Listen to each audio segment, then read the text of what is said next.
दोस्तों आज हम देखेंगे परीक्षा अध्ययन 2022 टेंथ क्लास का गणित। जी हाँ, सेट नंबर 3। तो सेट नंबर 3 का सॉल्यूशन जो है आज हम पूरा का पूरा यहाँ पर से देखेंगे। तो वीडियो को लास्ट तक जरूर देखें। और दोस्तों यदि आप चैनल पर पहली बार आए हैं तो चैनल को सब्सक्राइब करें, जिससे कि वीडियो जो अपलोड होती है आपको सबसे पहले उसका नोटिफिकेशन जो है मिल सके। और अपने दोस्तों को शेयर करना बिल्कुल भी ना भूलें। तो देखो क्वेश्चन नंबर 6 की बात करते हैं। Find the LCM and HCF of the integer 6, 72 एंड 120 by the applying the prime factorisation method. Prime factorisation method का मतलब होता है कि आपको फैक्टर निकाल के उनका एलसीएम और एचसीएफ निकालना है। तो हम सबसे पहले इसका फैक्टर निकालते हैं और ये काम आपको क्या करना है, रफ में करना है। रफ मतलब से पेज के साइड में आपको लाइन खींच के करना है। जैसे हम 6 का निकालें तो ये हो जाएगा 2 3 जा 6 और 3 1 जा 3। अब 72 का निकालें तो ये हो जाएगा 72 का 2 3 जा 6, 2 6 जा 2 1 जा 2 8 जा 2 9 जा 3 3 जा एंड 3 1 जा। अब हम बात करते हैं जैसे कि 120 की। तो 120 की यदि हम फाइंड करें तो ये हो जाएगा 120 का 2 6 जा 2 0, 2 3 जा 2 0, 2 1 जा 2 5 जा 10। अब ये 3 से जाएगा है ना, 3 5 जा और ये जाएगा 5 से, तो 5 1 जा 5। तो देखो अब हम इसको व्यवस्थित लिखते हैं। ये काम तो आपका रफली हो गया। तो आपको करना क्या है, सबसे पहले से 6 के फैक्टर लिख लें हैं यहाँ पर से साइड में। 6 के फैक्टर है 2 इंटू 3। फिर उसके बाद आपको 72 के फैक्टर लिखने हैं। तो 72 के फैक्टर है 2 इंटू 2 इंटू 2 इंटू 3 इंटू 3। ठीक है, इसी तरीके से आपको 120 के फैक्टर लिखने हैं। तो 2 इंटू 2 इंटू 2, 1 2 3 और ये 3 इंटू 5। तो अब देखिए एलसीएम एचसीएफ निकालते हैं। ठीक है, तो एचसीएफ में वह नंबर आपको सिर्फ लेना है जो कि एक बार आना है, माने कि कितनी भी बार आया हो उसको सिर्फ से तीनों में आया हो। जैसे कि दो, देखो यहाँ पर से 1 2 2 2 सब में है। एचसीएफ निकालने के लिए करते क्या है, जो कॉमन होता है ना वही नंबर लेते हैं जो कॉमन होता है। तो देखो यहाँ पर से 2 तीनों में आया है, उसके बाद ये 3, ये 3 और ये 3 भी कभी में आया है। तो इसका एचसीएफ हो गया 6। इसका एचसीएफ कितना हो गया 6। ये आपका आंसर। इनको नहीं लेना। देखो ये 2 और 3 बस आया है, तो यहाँ यदि इन दोनों में भी 2 और 3 आया है तो उसको ले सकते हैं। यदि यहाँ 5 होता तो आप 5 भी ले सकते थे, यदि तीनों में 5 होता, क्योंकि नहीं है। अब हम बात करते हैं एलसीएम। एलसीएम में आपको सब कुछ लेना है। जैसे कि ये 3 टाइम्स 2 है तो 3 टाइम्स 2 ले लो, 2 इंटू 2 इंटू 2। 2 टाइम्स 3 है तो 2 टाइम्स 3 ले लो। फिर उसके बाद 1 टाइम 5 है तो 5 ले लो, है ना। इसका मल्टीप्लाइकेशन कर देना है हमें। तो इसका मल्टीप्लिकेशन अगर यदि आपसे एक साथ नहीं बनता है तो आप इसको तोड़ तोड़ के कर सकते हैं। 2 2 जा 4, 4 2 जा 8, है ना। 8 5 से कितना हो गया 40 इंटू 3 3 जा 9। तो ये हो गया 4 9 जा 36 और ये 0। तो ये हो गया एलसीएम। दोस्तों ये कोई ज़रूरी नहीं है कि आप एक साथ ही मल्टीप्लाई करें, तोड़ तोड़ के भी इसको लिख सकते हैं। तो ये हो गया आपका आंसर। यहीं पर आप एलसीएम भी या एचसीएफ दोनों एक साथ लिख लीजिएगा। दोस्तों उसी क्वेश्चन का और है। एचसीएफ आपको दिया है 9 और आपको एलसीएम जो है फाइंड करना है ना। और किन दो नंबर का एचसीएफ है, 306 एंड 657 का एचसीएफ हाईएस्ट कॉमन फैक्टर जो है 9 दिया है। तो इसको हम सॉल्व करते हैं। सबसे पहले तो यहाँ पर लिख लीजिएगा एचसीएफ। एचसीएफ दिया है 9 एंड फर्स्ट नंबर दिया है आपको 306 एंड सेकेंड नंबर आपको दिया है 657। फॉर्मूला होता है H C F into L C M is equal to first number into second number. Value आप पुट कर दीजिए। एच सी एफ आपको दिया है कितना 9, एलसीएम आपको निकालना है। एलसीएम जो है आपको निकालना है। फर्स्ट नंबर आपको दिया है 306, ठीक है, एच सी एफ, और सेकेंड नंबर दिया है 657। तो एलसीएम आपको निकालना है। एलसीएम यही रहेगा और ये जो इंटू में तो इसके डिवाइड में चला जाएगा। तो ये हो जाएगा 306 इंटू 657 अपॉन 9। तो एलसीएम आ जाएगा। इसको आप काट दीजिए, जहाँ से भी ये कैंसिल होता है उसको आप कैंसिल कर दीजिए। तो आपका ये बचेगा कैंसिल करने के बाद आपका बचेगा 2 2 3 3 8। इसको आप कैंसिल कर लीजिएगा। इन दोनों को मल्टीप्लिकेशन करके जितना भी आएगा आप उसको डिवाइड कर लीजिएगा। ये आ जाएगा आपका एलसीएम। यही है आपका आंसर। क्वेश्चन नंबर 7 में क्वाड्रेटिक इक्वेशन दिया है। इसके आपको जीरोस फाइंड करना है और उनके बीच में रिलेशन जो है फाइंड करना है। तो गिवन आपको क्वाड्रेटिक इक्वेशन है एक्स स्क्वायर माइनस 3। इसको आप लिख सकते हैं एक्स स्क्वायर माइनस रूट 3 का होल स्क्वायर, क्योंकि रूट 3 का स्क्वायर करोगे तो आपका क्या मिलेगा हमेशा 3 ही मिलेगा। ये जीरो के इक्वल में लिखा है क्योंकि जीरो से निकालना है। तो ये हो गया x minus root three and x plus root three is equal to zero. ये कहाँ से हो गया? ये हमारे पास आइडेंटिटी होती है, हमने 9th क्लास में पढ़ी होगी। X square minus y square is equal to x plus y and x minus y. ये वाली आइडेंटिटी जो है हमने यहाँ पर से लगा दी। अब देखिए एक बार इसकी इक्वल में जीरो रख के लिखते हैं तो हो जाएगा x plus root three is equal to zero. तो ये हो जाएगा x is equal to minus root three. ठीक है, एक बार इसकी इक्वल में जीरो रख के लिखते हैं तो x plus root three is equal to zero. तो x is equal to, sorry ये प्लस में होगा क्योंकि ये माइनस वाला है, ठीक, और ये प्लस वाला हो जाएगा माइनस में रूट थ्री। तो आपके जीरोस हो गए, रिक्वायर्ड जो जीरोस थे वो हो गए root three and minus root three. ठीक है, अब आपको रिलेशन निकालना है तो रिलेशन हो जाएगा अल्फा प्लस बीटा या सम ऑफ जीरोस आप भी लिख सकते हैं। आप देखो यहाँ पर हम वर्ड्स में लिख दे रहे हैं sum of zeros. Sum of zeros मतलब इन दोनों का सम, तो ये हो जाएगा root three minus root three is equal to zero. तो सम ऑफ जीरोस कितना आ गया? जीरो। उसके बाद आता है product of zeros, alpha into beta, product of zeros. आप अल्फा इंटू बीटा भी लिख सकते हैं, उससे कोई दिक्कत नहीं है। तो ये मल्टीप्लिकेशन करेंगे तो root three and minus root three, तो रूट थ्री 3 हो गया और प्लस माइनस का माइनस, तो ये आ गया आपका आंसर। क्वेश्चन नंबर 8 है दोस्तों, चेक वेदर से -150 is a term of AP 11, 8, 5 and 2। आपको एक AP दी हुई है, आपको बताना है कि ये 150 इसकी टर्म है या नहीं है। तो हम फाइंड करते हैं। ठीक है, देखो गिवन AP है, गिवन AP है 11, 8, 5 एंड 2। यहाँ से हम फाइंड करेंगे तो ये ए फर्स्ट टर्म हो गई 11, common difference D is equal to हो गई 11, 8 minus 11 is equal to minus का 3। ठीक है, माइनस 3। और आपने मान लिया कि ये nth टर्म है, लेकिन अभी अपन को फाइंड करना है। nth टर्म अपन ने -150 मान ली। फॉर्मूला होता है an बराबर a plus n minus 1 into D. तो an की वैल्यू हो गई -150 इज इक्वल टू a की वैल्यू हो गई 11, n माइनस 1, डी की वैल्यू हो गई आपकी माइनस की 3। ये देखिए -150 और ये प्लस का इस तरफ आया तो माइनस का 11 is equal to n minus 1 into minus का 3। ये हो गया -161 is equal to n minus 1 into minus का 3। देखो इन दोनों को माइनस माइनस में था तो वो ऐड हो गया। अब ये माइनस का 3 इंटू में है तो डिवाइड में चला जाएगा। तो -161 अपॉन माइनस का 3 is equal to n minus 1। अब ये तो कैंसिल होने वाला है नहीं है, तो ये माइनस माइनस कैंसिल होकर प्लस हो गया। तो 161 अपॉन 3 और ये माइनस का 1 इस तरफ आया तो +1 is equal to n minus 1।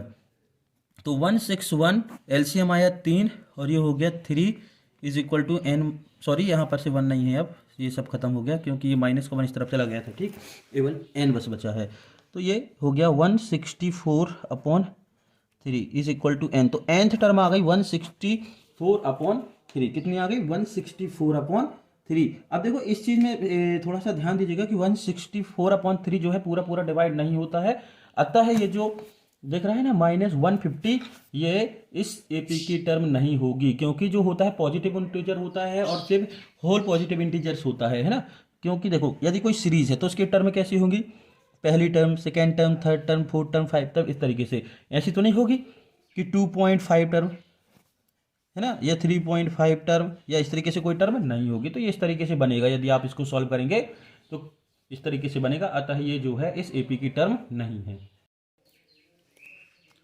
Question number 8 है, an AP consist of 50 term. एक AP है जो कितनी टर्म रख रही है? 50, मतलब से 50 टर्म उस AP में 1 से लेकर कहाँ तक जा रही है? 50 तक, ये कह रहा है। ठीक, of which third term is 12। इसकी जो थर्ड टर्म है वो 12 है। ये थर्ड टर्म जो है उसकी वैल्यू कितनी है? 12 है। लास्ट टर्म कितनी है? 106। Find the 29 terms. तो देखते हैं हम यहाँ पर से। सबसे पहले गिवन है थर्ड टर्म, मतलब A3 दिया है। कितना दिया है? A3 को हम लिख सकते हैं A प्लस 2D। A3 को लिख सकते हैं 8 प्लस 2D और A3 की वैल्यू दी है 12।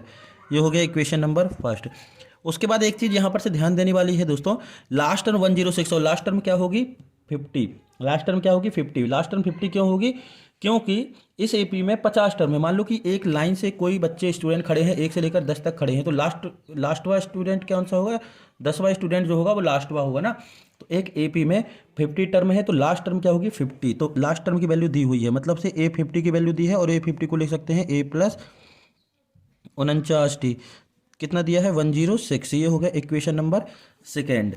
अब देखिए यहाँ पर से इक्वेशन फर्स्ट एंड सेकेंड में टू वेरिएबल लीनियर इक्वेशन बन रहा है। फर्स्ट वेरिएबल ए है, सेकेंड वेरिएबल डी है, तो इसको हम करते हैं एलिमिनेशन से सॉल्व। तो इक्वेशन सेकेंड से इक्वेशन फर्स्ट को सब्ट्रैक्ट करते हैं तो ये हो जाएगा a plus 49d is equal to 106 minus a plus 2d is equal to 12 minus minus minus a से a कैंसिल हो गया, 49 में से 2 गया तो ये हो बचा 47d इज इक्वल टू ये 12 गया, तो ये बचा आपका 94 और d इज इक्वल टू हो गया 94 अपॉन 47। तो 47 से ये जो 94 है 2 टाइम्स कैंसिल हो गया, 2 टाइम्स से में कैंसिल हो गया, तो ये हो गया d is equal to 2। D की वैल्यू हम किसी भी इक्वेशन में रख सकते हैं, ध्यान रखिएगा छोटे इक्वेशन रखेंगे सॉल्व करने में दिक्कत नहीं होगी। तो पुट द पूरा एलिमिनेशन मेथड आपको करना है, put the value of D in equation first में रखते हैं तो ये हो जाएगा a plus 2d is equal to 12, तो a plus 2 into 2 is equal to 12, तो ये हो गया a plus 4 is equal to 12, तो a is equal to 12 minus 4, तो a is equal to 8। a की वैल्यू कितनी आ गई 8। 29 टर्म आपको फाइंड करनी है, तो 29 टर्म मतलब a29 इज इक्वल टू हो जाएगा a प्लस 28d, है ना दोस्तों। ये अभी ये कैसे आया है a प्लस 28d, तो यहाँ देखो हमने बताया जैसे कि सूत्र होता है a n is equal to a plus n minus 1 into D. a plus n minus 1 into D होता है। अब हमें 29 निकालना है, तो ये हो गया a29, तो a plus 29 minus 1 into D, तो a plus 29 minus 1 is equal to 28d। इस तरीके से ये जो है आ जाता है, तो हमने डायरेक्ट यहाँ पर से कर लिया है। तो a29 is equal to a की वैल्यू आ गई 8, 28 इंटू 2, तो a29 is equal to 8 plus 56, तो a29 इज इक्वल टू 56 में 8 जोड़ेंगे तो हो जाएगा 64, तो इसकी जो 29th टर्म जो होगी वो होगी 64। यही आपका आंसर। क्वेश्चन नंबर 9 दोस्तों सेट फर्स्ट में आपको पूरा सॉल्यूशन दिया हुआ है, इस कारण से हम यहाँ पर नहीं कर रहे हैं जिससे कि टाइम जो है वेस्ट ना हो, तो आप इस वीडियो की डिस्क्रिप्शन में जाकर से सेट 1 को देख सकते हैं, ठीक है। तो प्रश्न नंबर 9 क्वेश्चन नंबर 10 है determine the point are the collinear. आपको ये बताना है कि ये जो है कॉलिनियर पॉइंट है, तो इस चीज़ को एक बार अच्छे से समझ लीजिए। देखिए कॉलिनियर होता क्या है, मान लीजिए कि ये कोई लाइन है, ठीक, ये कोई लाइन है, 3 पॉइंट है 1 2 3 A B और C। कॉलिनियर तब होगा जब किसी दो लाइन का सम, मतलब से दो पॉइंट के बीच की डिस्टेंस का सम जो होता है इस सम के बराबर होगा, इस लाइन के बराबर होगा, है ना। अच्छे से ध्यान दीजिएगा। कॉलिनियर मतलब होता है कि एक ही लाइन में तीनों पॉइंट लाई करते हो, मतलब से स्थित हों, रखे हुए हों। तो ये कब पॉसिबल है कि इन दोनों का सम ए बी और बी सी का सम ए सी के सम के बराबर हो, मतलब से इन दोनों का सम जो है बड़े एक सम के बराबर होगा, तो हम कह देंगे कॉलिनियर है। या फिर यहाँ पर कोई बिंदु यदि नहीं दिया है पॉइंट, तो हम करेंगे क्या, सम की डिस्टेंस निकालेंगे डिस्टेंस फार्मूला का यूज करके, और उन दोनों में से, उन तीनों में से किन्हीं दो को सम करके देखेंगे तीसरे के बराबर आता है या नहीं। यदि नहीं आता है तो कॉलिनियर नहीं है, और यदि आ जाता है तो कॉलिनियर है। देखिए कैसे करते हैं, ये है पॉइंट। तो लेट नाम दे देते हैं पहले, let the given point are, let the given point are P मतलब 1 5, क्यू मतलब से 2 3, एंड पी क्यू और -2 -11। तो सबसे पहले हम निकालते हैं पी क्यू के बीच की डिस्टेंस। तो P Q under root of, ध्यान रखिएगा क्यू से पी को सब्ट्रैक्ट करना है, इस चीज़ का आप हमेशा ध्यान रखें। यदि आपने पी क्यू लिखा है तो बाद वाले पॉइंट से पहले वाले पॉइंट को सब्ट्रैक्ट करना है, फॉर्मूला लिखने की जरूरत नहीं है। तो करते हैं हम 2 - 1 का स्क्वायर एंड 3 - 5 का होल स्क्वायर, ठीक है, is equal to under root of 1 का square plus 3 - 5 is equal to -2 का स्क्वायर। तो ये क्या हो गया आपका 1 का स्क्वायर 1 और 2 का स्क्वायर 4 इज इक्वल टू √5 ये आ गया आपका पी क्यू। अब हम क्या निकालेंगे, क्यू आर। क्या निकालेंगे, क्यू आर। क्या निकालेंगे, क्यू आर। तो क्यू आर निकालते हैं, क्यू आर यहाँ पर ध्यान दीजिएगा, ठीक है, क्यू आर निकाल रहे हैं। क्यू आर देखो यहाँ पर से यदि क्लियर नहीं दिख रहा है तो हम यहाँ लिख दें पी क्यू आर, ठीक। क्यू आर मतलब आर में से क्यू को सब्ट्रैक्ट करना है, आर में से क्यू को सब्ट्रैक्ट करना है। तो ये हो जाएगा -2 और -2 का होल स्क्वायर प्लस आर से क्यू को सब्ट्रैक्ट करना है, -11 और -3 का होल स्क्वायर, -11 -3 का whole square is equal to under root of, ये हो गया -4 का होल स्क्वायर, ये हो गया -14 का होल स्क्वायर, 4 का स्क्वायर 16, 11 14 का स्क्वायर हो गया 196, कितना हो गया 196, 196। अब 196 आप और 16 जोड़ोगे तो हो जाएगा 212, 212। अब क्यू आर हो गया, अब निकालना है आर पी, क्या निकालना है आर पी, फर्स्ट पॉइंट में आ गया, देखो पी क्यू, क्यू आर, अब आर के साथ पी, आर पी लिखा है मतलब पी वाले से आर को सब्ट्रैक्ट करना है, इस चीज़ का ध्यान रखें, बहुत फर्क पड़ता है, ठीक है। पी से आर को सब्ट्रैक्ट करना है, तो पी से आर को सब्ट्रैक्ट करते हैं तो 1 माइनस, मतलब 1 माइनस की जगह +2 का होल स्क्वायर, 5 + 11 का होल स्क्वायर। अब कहेंगे कि सर यहाँ फार्मूले में माइनस होता है, आपने प्लस क्यों कर दिया? देखो दोस्तों यहाँ पर माइनस था तो माइनस ये वाला और फार्मूले वाला माइनस क्या हो गया, प्लस हो गया। तो अंडर रूट ऑफ ये हो गया 3 का होल स्क्वायर प्लस 16 का होल स्क्वायर, 3 का स्क्वायर 9 और 16 का स्क्वायर हो गया 256, यानी कि 256। इन दोनों को जोड़ दें, 9 और 256 को जोड़ दें तो ये हो जाएगा 265, अर्थात से 265। अब आपको ये चेक करना है कि छोटे वाली वैल्यू को जोड़कर, यानी कि सम करने पर ये वाली वैल्यू आ रही है कि नहीं। तो हम देखो पहली वैल्यू जोड़ते हैं कि पहली आई थी √5 प्लस दूसरी सेकेंड आई थी 212, क्या ये इसके बराबर है? ये इसके बराबर नहीं है। तो हम लिख सकते हैं कि P Q plus Q R is not equal to R P, so given points are not collinear, मतलब से कॉलिनियर्स नहीं है। क्वेश्चन नंबर 10 का और है, in the points 8 1 k-4 and 2 5 find the value of k for which of the points are the collinear. यदि ये तीनों कॉलिनियर है तो आपको k की वैल्यू फाइंड करनी है, मतलब आपको ये जो वैल्यू है फाइंड करके देनी है। तो हम देखते हैं, पहले पॉइंट के नाम ले लें, नाम नहीं दिए हैं। Let the given point are, ये हो गया A 8 1, B k-4 and C हो गया आपका 2 5, ठीक है। तो यहाँ पर दिया है x1 is equal to x1 x2 x3 y1 y2 y3, तो इस तरीके से आप लिख लेते हो। x1 is equal to 8, x2 is equal to k, x3 is equal to 2, ठीक है। y1 is equal to 1, y2 is equal to -4 and y3 is equal to -5। x1 x2 x3 y1 y2 y3 अब जरूरत पड़ेगी। अब दिया है कि collinear है, तो कॉलिनियर कब होता है? कॉलिनियर तब होता है जब एरिया जो होता है ट्राइंगल का वो 0 होता है। एरिया का ट्राइंगल जो होता है वो, एरिया का जो ट्राइंगल का एरिया होता है वो 0 होता है। तो हम लिख सकते हैं since the point are collinear से area of ABC is equal to 0, area of ABC is equal to 0। तो एरिया ऑफ ABC मतलब से एरिया ऑफ ट्राइंगल का फॉर्मूला होता है 1/2, क्या होता है 1/2 x1 is equal to y2 minus y3, ये फॉर्मूला आपको बुक में मिल जाएगा, plus x2 y3 minus y1 plus x3 y1 minus y2 is equal to 0। यदि एरिया ऑफ ट्राइंगल 0 होगा तो ये पॉइंट जो है कॉलिनियर होंगे, और उसने पहले से बोल दिया है कि दिए गए पॉइंट जो है कॉलिनियर है, तो ये हो गई कंडीशन। अब आपको कुछ नहीं करना है, यहाँ पर से आपको जो है वैल्यू जो है पुट कर देनी है। तो हम रखते हैं ये 1/2 क्रॉस मल्टीप्लिकेशन होकर 0 हो गया, ठीक है। ये 2 जो है क्रॉस मल्टीप्लिकेशन होकर यहाँ पर से 0 हो गया, क्योंकि 0 के साथ मल्टीप्लाई x1 की वैल्यू रखते हैं, तो ये हो गया x1 की वैल्यू 8, y2 की वैल्यू हो गई -4 और +5, प्लस x2 की वैल्यू हो गई k, y3 की वैल्यू हो गई -5 -1, x3 की वैल्यू हो गई 2, y1 की वैल्यू हो गई 1 प्लस 4।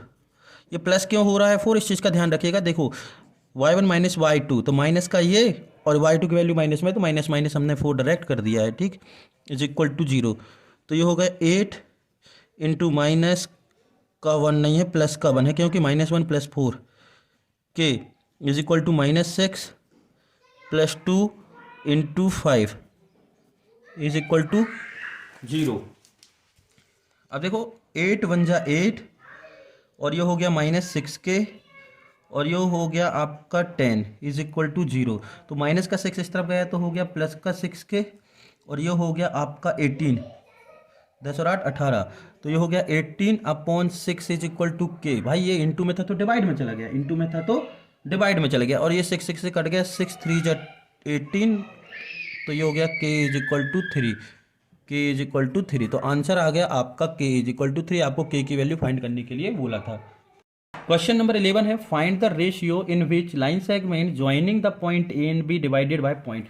लेट द पॉइंट, देखो ये जो पॉइंट है डिवाइड कर रहा है, कहने का मतलब ये है, इस तरीके से हम आपको बता दें, ये नहीं लिखने का है, कि ये कोई लाइन सेगमेंट है ए बी, ठीक है, ए बी का पॉइंट है -3 एंड 10, बी का है 6 -8, ये ए बी हो गया।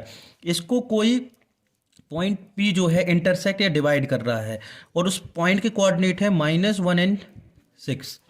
क्या है? -1 एंड 6। तो ये रेशियो किस रेशियो डिवाइड कर रहा है ये हमें नहीं मालूम है, तो हमने उसको मान लिया m1 m2। तो given line segment A B, तो ए का पॉइंट है आपको दिया हुआ है -3 एंड 10, एंड बी का पॉइंट दिया है आपको 6 -8, ठीक है। तो ये हो गया आपका x1 is equal to -3, x2 is equal to 6, x1 x2, y1 is equal to हो गया 10, और y2 इज इक्वल टू हो गया -8। Let the divided point, let the divided point P, इस डिवाइडेड पॉइंट को हमने P नाम दे दिया क्योंकि यहां पर से नाम नहीं दिया, तो -6 divided the line segment, divided the line segment are ratio m1 and m2। m1 और m2 रेशियो में ये जो पॉइंट है डिवाइड कर रहा है लाइन सेगमेंट ए बी को, ठीक है। लाइन सेगमेंट चाहो तो आप इसको ए बी भी नाम दे सकते हो। तो अब हम देखो क्या करेंगे, सेक्शन फार्मूला बस आपको जो है लगाना है। हाँ, एक चीज़ और, यहाँ पर जो ये जो पॉइंट है ना, ये एक्स और वाई की वैल्यू दी है, किसकी? एक्स और वाई की। तो एक्स की वैल्यू हो गई -1 और वाई की वैल्यू हो गई 6। तो सेक्शन फार्मूला हम लगाते हैं वाई का, एक्स का भी आप लगा सकते हैं, उससे कोई दिक्कत नहीं है। एक ही सेक्शन फार्मूला लगाने से आपके जो रेशियो है फाइंड हो जाएंगे। तो y बराबर होता है m1 y2 plus m2 y1 upon m1 plus m2। तो y की वैल्यू हो गई 6, m1 y2 की वैल्यू दी है -8, कितनी दी है? -8, प्लस m2 y1 की वैल्यू आपको दी है 10 upon m1 plus m2। Cross multiplication करेंगे तो ये हो जाएगा 6m1 प्लस 6m2, ये हो गया -8m1 प्लस 10m2, 10m2। तो ये m1 जो है लेफ्ट हैंड में जाएगा तो ये हो जाएगा 6m1 प्लस 8m1, और ये जो है तो इस तरफ चला जाएगा तो हो जाएगा 10m2 माइनस 6m2। तो ये हो गया 8 और 6 14m1 इज इक्वल टू 10 में से 6 गए तो ये हो गया 4m1। हमें चाहिए है, सॉरी ये m2 है, ठीक है, m1 अपॉन m2। तो ये जो m2 इसके साथ था तो इसके डिवाइड में चला गया, ये हो गया 4/14, कैंसिल हो जाएगा तो 2 2 जा 4 और 2 7 जा 14। तो ये हो गया 2/7, या इसको लिख सकते हैं 2:7। तो यही है आपका आंसर। आंसर की जो पी पॉइंट है वो 2:7 में लाइन सेगमेंट ए बी को डिवाइड करता है। क्वेश्चन नंबर 11 का और है, find the coordinate of the point which divided the joint -17 and 4 -3 in the ratio 2:3। आपको डिवाइडेड पॉइंट बताना है। मान लीजिए कि ये कोई P और Q लाइन सेगमेंट है। P की वैल्यू हमने मान ली पहली वाली है -1 एंड 7, और Q की वैल्यू है 4 -3। यहाँ पर कोई पॉइंट A इंटरसेक्ट डिवाइड कर रहा है, कितने रेशियो में? 2:3 में डिवाइड कर रहा है। तो इसका जो कोऑर्डिनेट है क्या होगा? तो इसका कोऑर्डिनेट हमने मान लिया x एंड y। तो हम देखो, let the given point are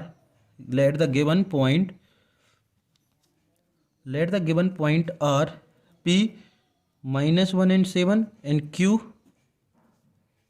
4 -3 and divided point divided point is A, इसको हमने मान लिया x और y, यही आपको फाइंड करना है, ठीक है। डिवाइडेड पॉइंट जो है वो ये है। तो अब देखो गिवन क्या क्या है, तो x1 is -1 and y1 is equal to 7, x2 is equal to 4, भाई x1 x2 y1 y2, तो y2 इज इक्वल टू -3, और रेशियो भी आपको दिया है, m1 दिया है आपको 2 और m2 आपको दिया है 3। अब आप यहाँ पर से सेक्शन फार्मूला हम लगाते हैं, तो सेक्शन फार्मूला हो जाएगा x is equal to m1x2 plus m2x1 upon m1 plus m2। तो वैल्यू रखते हैं m1 की जगह 2, x2 4 प्लस m2 की जगह 3, x1 की वैल्यू है -1 अपॉन m1 प्लस m2 मतलब से 2 प्लस 3, तो x इज इक्वल टू 4 2 जा 8, 3 1 जा 3 upon 5 is equal to 5 upon 5 is equal to 1, तो x इज इक्वल टू आपका आ गया 1, ठीक है। अब y का फॉर्मूला रखते हैं, तो y is equal to m1y2 plus m2y1 upon m1 plus m2, तो m1 प्लस m2 तो 2 प्लस 3 ही होगा। m1 की वैल्यू है 2, y2 की वैल्यू देखो यहाँ पर से कितनी है -3, प्लस ये हो गया m2 3, y1 की वैल्यू कितनी है 7, तो मल्टीप्लाई करते हैं तो ये हो गया 3 2 जा 6 माइनस का 7 3 जा 21 अपॉन 5, ये 6 यदि सब्ट्रैक्ट करते हैं तो ये बचेगा 15 अपॉन 5, तो ये हो गया कैंसिल 3 टाइम से, 5 3 जा 15, तो ये आ गया 3, तो y की वैल्यू आ गई आपकी 3, तो आपका आंसर कोऑर्डिनेट हो गए, x की वैल्यू आ गई थी आपकी 1 और ये हो गई 3, तो आपका आंसर हो गया 1 एंड 3।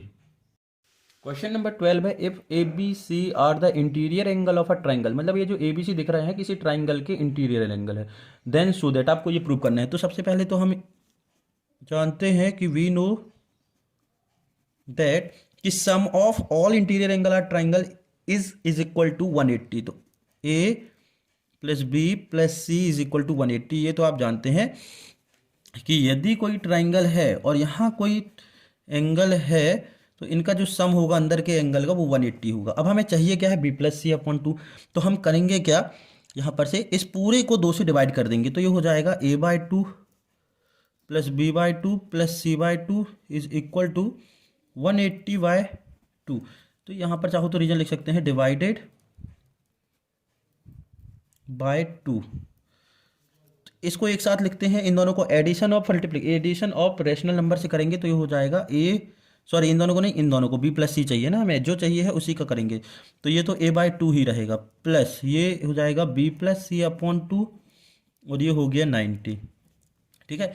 इन दोनों को हमने एक साथ लिख लिया एडिशन ऑफ रेशनल नंबर के फॉर्म में, तो ये हो गया b plus C upon 2 is equal to 90 minus a/2, 90 minus a/2, ये प्लस का इस तरफ गया तो a/2 हो गया, इसको नाम दे दिया इक्वेशन नंबर फर्स्ट। अब गिवन है हमें लेफ्ट हैंड साइड, तो लेफ्ट हैंड साइड यूज करते हैं, प्रूव करना है, तो हो जाएगा sine B plus C upon 2, तो sine B plus C upon 2 की जगह हम क्या लिखेंगे, 90 माइनस a/2, क्या लिखेंगे 90 माइनस a/2, कहाँ से लिख दिए हमने, बाय इक्वेशन फर्स्ट। हमने जो फाइंड किया था दोस्तों b प्लस सी अपॉन 2 की जगह 90 माइनस a/2, तो b प्लस सी अपॉन 2 की जगह हमने लिख दिया 90 माइनस a/2। अब साइन 90 माइनस थीटा, ये जो a/2 है इसको पूरा थीटा मान लिया, तो ये हो गया कॉस थीटा, मतलब कॉस a/2, मतलब से sine 90 minus theta is equal to cos theta, ये वाला हमने यहाँ पर फॉर्मूला लगा दिया, कॉस थीटा ये होता है, तो ये हो गया हमारा राइट हैंड साइड, हमने लेफ्ट हैंड से लिया और राइट हैंड साइड आ गया, यही हमको प्रूव करना था, तो ये हुआ सिद्ध, प्रूव। क्वेश्चन नंबर 12 का और है, evaluate sine 60 cos 30 plus sine 30 cos 60, तो बहुत ही इजी है, आपको सिर्फ वैल्यू पुट करना है किसकी, साइन 60 कॉस 30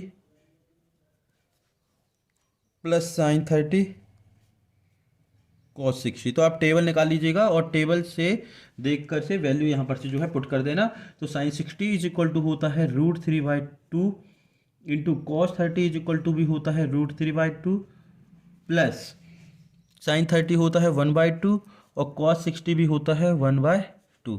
जब रूट थ्री का मल्टीप्लिकेशन होगा तो ओनली बचेगा 3 और टू का 2 2 4 प्लस 1/2 2 4। क्योंकि रेशनल नंबर का मल्टीप्लिकेशन हम कैसे करते हैं, न्यूमरेटर के साथ न्यूमरेटर और डिनोमिनेटर के साथ डिनोमिनेटर का। अब आ जाएगा एडिशन ऑफ रेशनल नंबर, तो ये हो गया एलसीएम 4, ये हो गया 3 1 is equal to 4/4 is equal to 1। 4 से 4 कैंसिल हो गया, तो यही है आपका आंसर। क्वेश्चन नंबर 13 में find the area of sector आपको निकालना है। ठीक है, क्वेश्चन दिया था जिसमें रेडियस दिया है 4 सेंटीमीटर और एंगल दिया है 30 सेंटीमीटर। से होता क्या है ये सेक्टर, देखिए ये एक सर्कल है, तो दो रेडियस और एक आर्क के बीच का जो एरिया होता है, ये हो गया आर्क, मान लो ये ओ हो गया, ये बी हो गया और सेंटर हो गया ओ, तो ओ ए बी का एरिया जो निकालना है तो ये होता है सेक्टर। ठीक है, तो ये जो एंगल दिया है आपको 30 दिया है और रेडियस दी है 4 सेंटीमीटर, तो एरिया ऑफ सेक्टर का फॉर्मूला होता है area of sector is equal to pi R square theta by 360।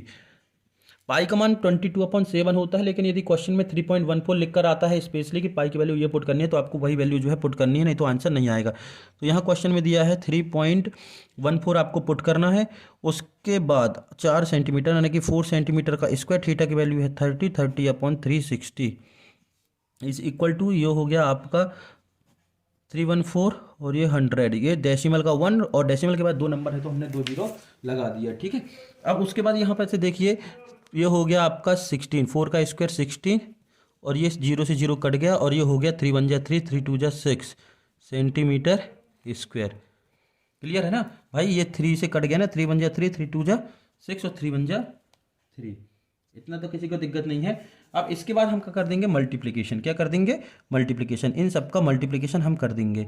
और यदि अभी ये कैंसिल होता है तो इसको कैंसिल करना है, आपको क्या करना है, कैंसिल करना है। जैसे कि हम यदि इसको कैंसिल करें तो 4 से 4 4 16 और 4 3 12, तो ये हो गया 4 4 16, 4 1 4 4 और 5 और 4 3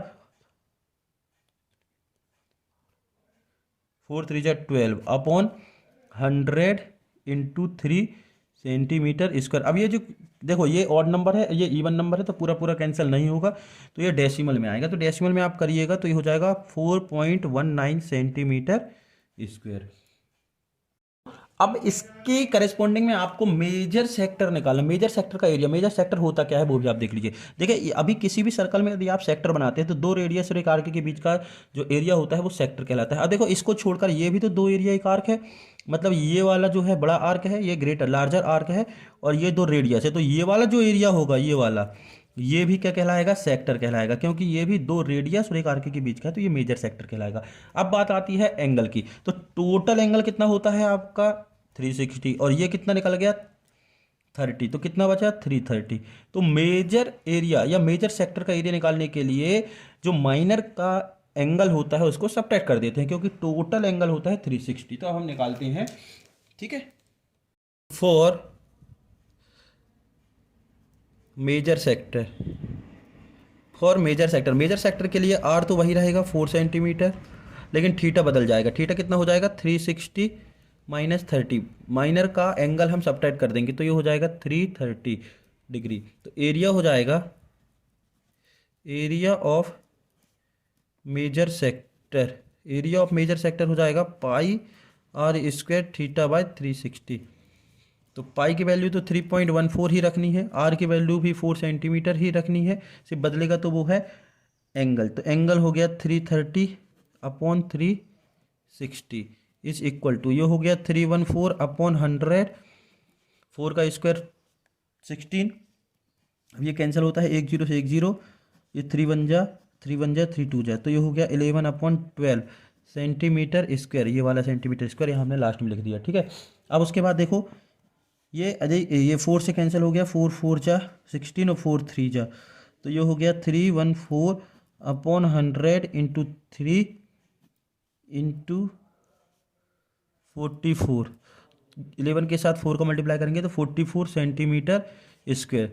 अब जब आप इसको सॉल्व करोगे है ना, इसको जब आप सॉल्व करोगे तो आपका अप्रॉक्स आएगा 46.05, अप्रॉक्स में आएगा, यही आपका आंसर। 13 का और है दोस्तों, ये क्वेश्चन नंबर 13 का और है। ठीक है, आपको ये फिगर दिया हुआ है, आपको सैडेड एरिया का निकालना है, ये वाला जो एरिया दिख रहा है ये निकालना है। तो देखो गौर से देखिएगा, ये 14 सेंटीमीटर साइड वाला एक स्क्वायर है तथा इसके अंदर दो हेमीस्फीयर है। क्या है? हेमीस्फीयर। तो ये हेमीस्फीयर और ये हेमीस्फीयर मिलकर एक वन स्फीयर बन जाएंगे।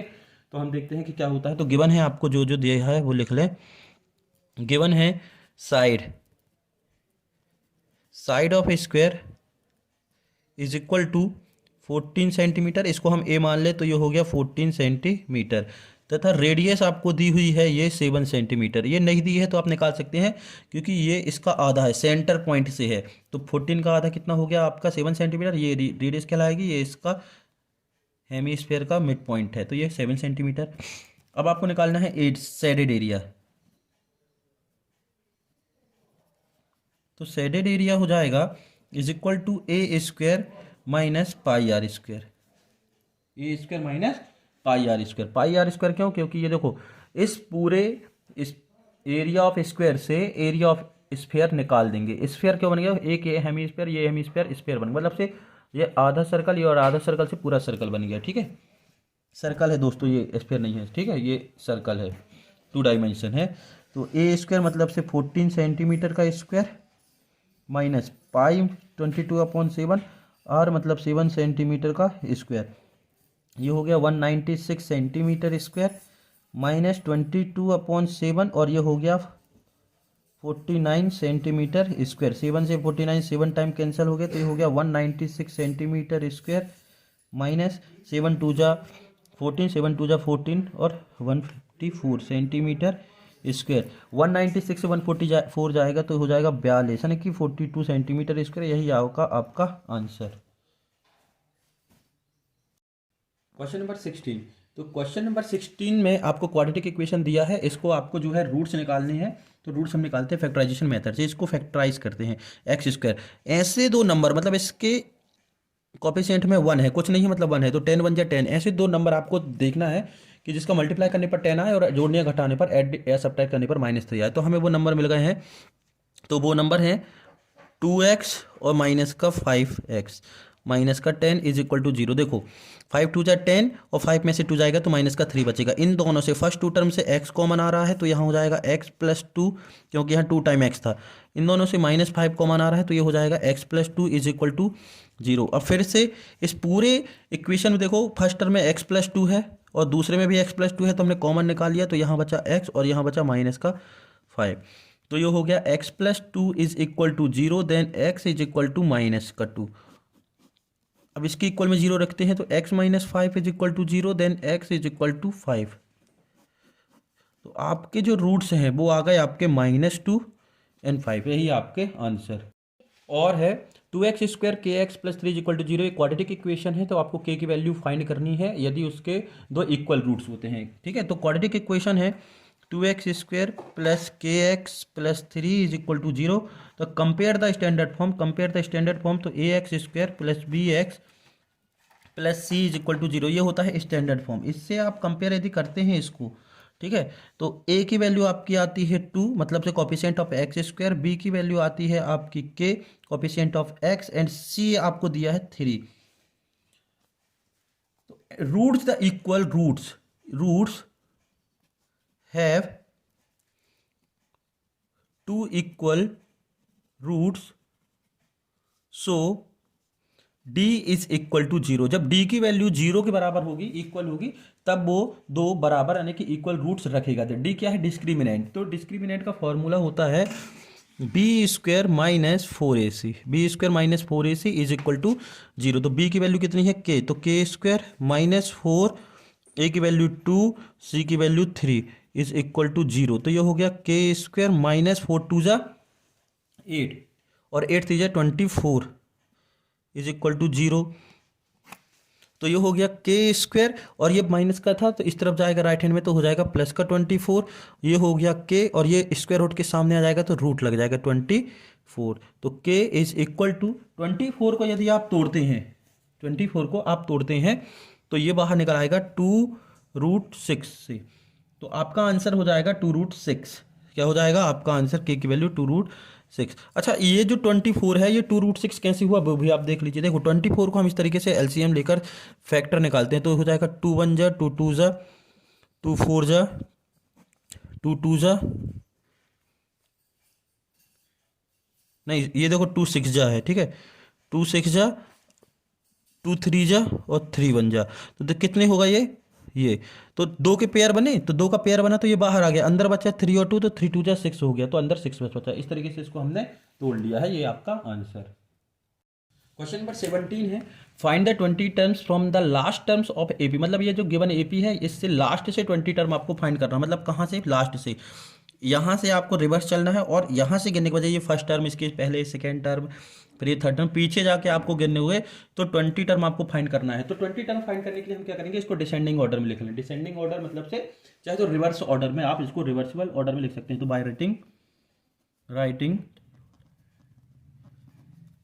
राइटिंग द गिवन AP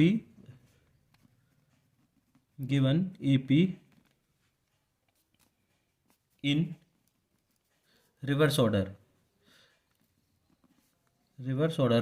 लिखना है, डिसेंडिंग नहीं लिखिएगा, क्योंकि हमेशा एक से क्रम नहीं होता है कि जो 3 8 13 लिखा है असेंडिंग में तो डिसेंडिंग में लिख देंगे, ऊपर नीचे भी हो सकता है। तो रिवर्स ऑर्डर में लिखेंगे तो ये हो जाएगा 253। अब यहाँ देखिए कितने कितने का इंटरवल, 3 5 5 5 का इंटरवल, तो 5 इसके जस्ट 5 टर्म्स पहले कौन सा टर्म आएगा, 248। ये आपको थोड़ा सा ध्यान देना है फर्स्ट से कि ये 5 5 बढ़ रहा है, तो जब हम पीछे से चलेंगे तो 5 5 घटेगा, तो ये हो जाएगा 243 एंड सो लास्ट में आ गया आपका 13 8 एंड 3। तो यहाँ से आप ए पी बन गई, तो ए इज इक्वल टू हो गया 253, डी इज इक्वल टू हो गया 248 minus 253 is equal to minus का 5। इस चीज़ का ध्यान रखिएगा क्योंकि ये 5 5 बढ़ रहा है, जब रिवर्स कर रहे हैं तो -5 घट रहा है। तो ए और डी आ गया, और लास्ट टर्म में भी आपको दी है, कितनी दी है, 3 दी है। लास्ट टर्म कितनी दी है, 3 दी है, तो ए एन की जगह हम क्या लिख सकते हैं, 3। दोस्तों हमें बेस ऑफ 20 टर्म फाइंड करना है, तो ये हो जाएगी आपकी A20 is equal to a plus, यानी कि ए एन वाला फार्मूला लगाना है, तो a n a plus n minus 1 into D. तो A20 एन की जगह 20 रखना है। ए की वैल्यू कितनी है, 253 प्लस 20 माइनस 1, डी की वैल्यू कितनी है आपकी -5। यदि ए एन की ज़रूरत नहीं है तो आप यहाँ रखने की ज़रूरत नहीं है, डायरेक्ट 20 टर्म निकाल देंगे। तो A20 is equal to 253 plus 90 into minus का 5, तो ये हो गया 253। 90 के साथ प्लस माइनस माइनस हो गया, ठीक है, प्लस माइनस क्या हो गया, माइनस। अब हम क्या करेंगे, मल्टीप्लिकेशन, तो 90 के साथ 5 का मल्टीप्लिकेशन करेंगे तो ये हो जाएगा 95। तो 253 से 95 जाएगा तो बचेगा 158। तो A20 मतलब से तो 20 टर्म थी लास्ट से, वो हो गई 158। तो इस तरीके से ये है इसका आंसर। क्वेश्चन नंबर 19 है, और क्वेश्चन नंबर 18 जो था दोस्तों वो आप एक सेट फर्स्ट वो सेट में देख लीजिएगा, ठीक है, वहाँ पर उसका सॉल्यूशन जो है आपको मिल जाएगा। इस कारण से हम उसका सॉल्यूशन जो है यहाँ पर नहीं करा रहे हैं। 19 है, the length of tangent from a point Q at a distance 25 centimetres from the centre of the circle is 24 centimetres, the radius of the circle आपको फाइंड करनी है। कहने का मतलब ये है, देखो दोस्तों ये है आपका एक सर्कल, ठीक है, इसका पॉइंट हो गया O, सेंटर पॉइंट हो गया O। अब कह रहे हैं टेंजेंट, यहाँ पर एक पॉइंट है Q, कौन सा पॉइंट है, Q। इस पॉइंट Q की टेंजेंट की लंबाई जो है, लेंथ है, वो कितनी दी है, 25, ये 25 सेंटीमीटर, कितनी दी है, 25 सेंटीमीटर, ठीक, सॉरी 24 दी है, कितनी दी है, 24। टेंजेंट मतलब से ये जो दिया हुआ है, सेंटर से क्यू की डिस्टेंस दी है 25 सेंटीमीटर, कितनी दी है, 25 सेंटीमीटर, और टेंजेंट दिया है 24 सेंटीमीटर। तो आपको रेडियस निकालना है। ये पॉइंट हो गया P, ये Q बाहर है, और ये है O सेंटर पॉइंट। तो आपको ये निकालना है, मतलब से रेडियस निकालना है P से Q की, P से O की दूरी। तो देखो गिवन है OQ is equal to 25 centimetre तथा PQ is equal to 24 centimetre. ये आपको दिया है कि टेंजेंट जो है 24 है, और सेंटर से Q की जो डिस्टेंस है वो है 25 सेंटीमीटर। आपको निकालना है OP, ओपी फाइंड करना है। तो देखिए कि ये जो ट्राइंगल है, ये जो ट्राइंगल दिख रहा है, ये राइट एंगल ट्राइंगल है। क्या है? Right angle triangle. क्योंकि किसी भी सर्कल से यदि सरकमफ्रेंस में कोई लाइन डाली जाती है परपेंडिकुलर, तो वो हमेशा 90 डिग्री का एंगल बनाती है। तो इस सेंटर से यहाँ पर जो लाइन डाली गई है, ये 90 डिग्री का कोण बनाएगी, ये एंगल बनाएगी। तो ये हो गया आपका राइट एंगल ट्राइंगल। ऐसा ट्राइंगल जिसमें तीन में से कोई भी एक एंगल 90 डिग्री का होता है, वो राइट एंगल ट्राइंगल कहलाता है। इसके सामने हाइपोटेन्यूस हो जाएगा। तो in triangle A B C, in triangle A B C में पाइथागोरस थ्योरम लगाएंगे, बाय पाइथागोरस। क्योंकि हमें दो साइड मालूम है, तीसरी साइड फाइंड करनी है, पाइथागोरस। तो बाय पाइथागोरस हो जाएगा हाइपोटेन्यूस का स्क्वायर, मतलब से ओ क्यू का स्क्वायर। आपको हाइपोटेन्यूस नहीं लिखना है, साइड लिखनी है, जो साइड है, ठीक है, ओ क्यू स्क्वायर। आप कुछ भी ले सकते हैं साइड, यहाँ पर ए ले सकते थे, कोई दिक्कत नहीं है। परपेंडिकुलर का स्क्वायर मतलब से ओ पी का स्क्वायर, प्लस बेस का स्क्वायर मतलब से पी क्यू का स्क्वायर। तो ये हो गया आपका 25 सेंटीमीटर का whole square is equal to O P का whole square plus P Q का स्क्वायर। तो पी क्यू का स्क्वायर मतलब से 24 सेंटीमीटर का स्क्वायर। ये हो गया आपका 625 सेंटीमीटर के 25 का स्क्वायर होता है, 25 का स्क्वायर होता है 625, ठीक है, ओपी का स्क्वायर प्लस ये होगा 576 मतलब से 576 सेंटीमीटर स्क्वायर। अब ये देखो कांस्टेंट वैल्यू एक साइड लिख लेंगे, तो ये हो जाएगा 625 minus 576 centimetre square is equal to OP का होल स्क्वायर। इसको 625 से मतलब से 625 से 576 सब्ट्रैक्ट करेंगे, तो ये बचेगा आपका 49 centimetre square is equal to, ये हो गया ओपी का होल स्क्वायर। ये स्क्वायर यहाँ पर सामने आ जाएगा, तो लग जाएगा √49 centimetre square is equal to OP. ये किसका स्क्वायर रूट होता है? ये होता है 7 का स्क्वायर रूट। तो ये हो गया बाहर 7 से, तो ये हो गया OP is equal to 7 centimetre. मतलब से ये जो रेडियस होगी, हमें रेडियस पूछा है ना, तो हम लिखेंगे radius is equal to 7 centimetre. मतलब यहाँ से यहाँ तक की जो डिस्टेंस है वो रेडियस है, तो हमारा आंसर हो गया radius is equal to 7 centimetre. Question number 20 है 2x plus 3y is equal to 7। एक इक्वेशन, इसको नाम दे दिया हमने इक्वेशन नंबर फर्स्ट, ठीक है। a minus B into X plus A plus B into Y is equal to 3a plus B minus 2, इसको नाम दे दिया इक्वेशन नंबर सेकेंड। ये कह रहा है कि ए और बी की किस वैल्यू के लिए इन्फिनिटिव सॉल्यूशन रखेगा। जी हाँ, इनफाइनाइट सॉल्यूशन जो है ये रखेगा। तो इनफाइनाइट सॉल्यूशन किस कंडीशन पर रखता है? सबसे पहले से आप कंडीशन देखते हैं, ठीक है। फॉर इनफाइनाइट सॉल्यूशन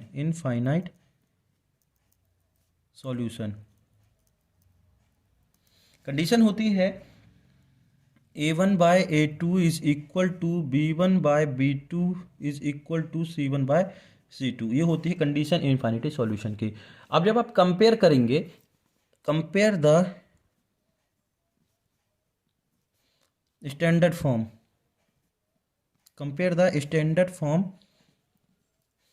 तो स्टैंडर्ड फॉर्म होता है ax plus B Y plus C is equal to 0। ये हो गया स्टैंडर्ड फॉर्म से टू वेरिएबल लीनियर इक्वेशन का। तो जब वो x का कॉफिशिएंट a, तो यहाँ पर दो इक्वेशन है, तो इसको a1, इसको b1, इसको c1, a2 b2 c2 आप ले सकते हैं, ठीक है। तो a1 हो जाएगा a1, x का कॉफिशिएंट 2, b1 हो जाएगा 3 and c1 is equal to हो गया 7। a2 हो जाएगा आपका पूरा पूरा a माइनस बी, b2 हो जाएगा आपका a plus B and c2 आपका हो जाएगा 3a प्लस बी माइनस 2। तो अब ये वैल्यू यहाँ पर पुट कर देंगे क्योंकि इन्फिनिटी सॉल्यूशन पूछ रहा है, तो इनफाइनाइट सॉल्यूशन की कंडीशन ये है। तो ये हो जाएगा आपका 2 upon a minus B is equal to 3 upon a plus B equal, c की वैल्यू है 7, तो 3a प्लस बी माइनस 2। तो स्टार्टिंग में हम इन दोनों को लेते हैं, ठीक है। First two terms taken up, first to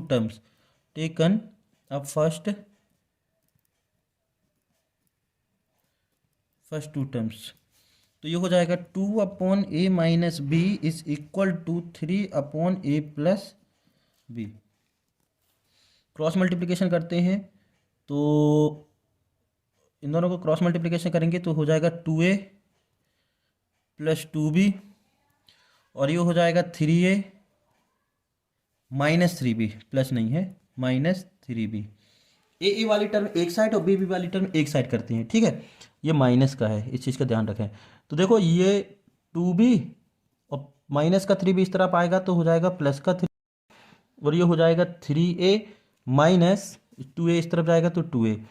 तो ये हो गया 2b और 3b हो गया आपका 5b, और 3a में से 2a गए तो a। आपको चाहिए है a और b की वैल्यू, तो a अपॉन b। भाई ये जो b इंटू में था इसके डिवाइड में आ गया, ये हो गया 5 और इसके इंटू में 1 था तो ये 1। तो आपकी वैल्यू आ गई a इज इक्वल टू 5 और b इज इक्वल टू 1। मतलब से a इज इक्वल टू 5 और b इज इक्वल टू 1 के लिए ये जो दिए गए इक्वेशन है वो इन्फिनिटी सॉल्यूशन रखेंगे। यही है आपका आंसर। दोस्तों आज के लिए इतना ही। इसके बाद के जो सॉल्यूशन है आपके वो हम आपको अगले वीडियो में कंप्लीट करके दे देंगे। और इसके अलावा भी सभी सेटों के सॉल्यूशन देखने के लिए आप हमारे डिस्क्रिप्शन में जाकर से देख सकते हैं।